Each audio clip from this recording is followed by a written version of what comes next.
తెలంగాణ ముదిరాజ్ మహాసభ రాష్ట్ర అధ్యక్షులు బండా ప్రకాష్ గారి ఆదేశానుసారం పర్వతగిరి మండలంలో ఈరోజు ముదిరాజులను బీసీ-డి నుంచి బీసీ-ఏకి మార్చాలనే ఒక డిమాండ్ని విజ్ఞప్తిని ఎంఆర్ఓ గారికి ఇవ్వడం జరుగుతుంది.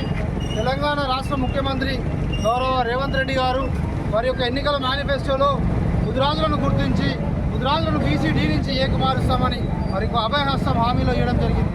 దాన్ని వారు తూచా తప్పకుండా ముదిరాజులను గౌరవిస్తూ ఈ యొక్క బీసీ-డి నుంచి ఏలోకి ఈ యొక్క అసెంబ్లీ సమావేశాలలోనే మార్చే విధంగా చర్యలు తీసుకోవాలని చెప్పేసి రాష్ట్ర వ్యాప్తంగా ముదిరాజులందరూ కూడా ఒక తాటిపైకి వచ్చి అన్ని మండలాల్లో ఎంఆర్ఓ గారికి రెవెన్యూ ఆఫీసుల్లో డిమాండ్ని తెలియజేయడం జరుగుతుంది.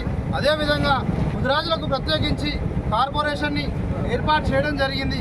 కానీ దానికి 1000 కోట్ల నిధులను ఇచ్చి మరి ముదిరాజులు ఎవరైతే ఆర్థికంగా వెనుకబడి ఉన్నారో ప్రతి ఒక్కరికి కూడా చేయూతనిచ్చే విధంగా రాష్ట్ర ప్రభుత్వం చర్యలు తీసుకోవాలని చెప్పేసి, అదే కాకుండా మత్స్యకారులకు మరి 75% సబ్సిడీతోని నిధులను సమకూర్చి వారికి అవసరమైనటువంటి పరికరాలు సమకూర్చాలని చెప్పేసి, అదే కాకుండా గ్రామాల్లో ఉన్నటువంటి చెరువులను ముదిరాజులకు బెస్సలకే తప్ప ఇంకెవరికి ఇవ్వద్దని చెప్పేసి విజ్ఞప్తిని రాష్ట్ర ప్రభుత్వానికి ప్రతి మండల కేంద్రం నుంచి రాష్ట్రం మొత్తం కూడా బండా ప్రకాష్ గారి నేతృత్వంలో ఈ యొక్క కార్యక్రమాన్ని తీసుకోవడం జరిగింది.